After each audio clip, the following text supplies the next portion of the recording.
সাড়া ফেলেছে বিপ্লবের বিতর্কিত উপদেষ্টা। ৯০ দশকের জনপ্রিয় ব্যান্ড দলগুলোর একটি প্রমিথিউস। আর এই দলের গায়ক বিপ্লব, যার কণ্ঠে থাকা চাঁদের বাতি, পাঠশালা, বন্ধুহারা, মন ভালো নেই, নয়না, হায়াল্লা, আমি এক যাযাবর, স্বর্ণালী ভোরে সহ অসংখ্য গান শ্রোতাদের হৃদয়ে আজও গেঁথে আছে। তবে মাঝে বেশ লম্বা সময় নতুন গানে পাওয়া যায়নি বিপ্লবকে, কারণ অনেক বছর ধরেই গায়ক আছেন সুদূর যুক্তরাষ্ট্রে, সপরিবারে থাকছেন নিউ ইয়র্কে, আর পেশা হিসেবে বেছে নিয়েছেন ট্যাক্সি সার্ভিসকে।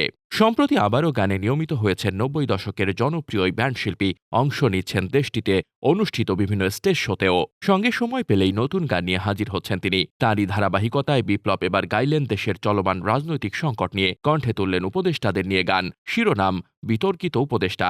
গানের কথা, সুর, সঙ্গীত করেছেন বিপ্লব নিজেই। বিপ্লব বিতর্কিত উপদেষ্টা ইতোমধ্যেই ফেসবুকে ঝড় তুলেছে। ভালোবাসা দিবসে প্রকাশিত গানটি এরই মধ্যে দেখা হয়েছে ২,১১,০০০-এরও বেশি। আর মন্তব্যের ঘরে ভক্ত শুভাকাঙ্ক্ষীরা লিখে যাচ্ছেন নানা কথা।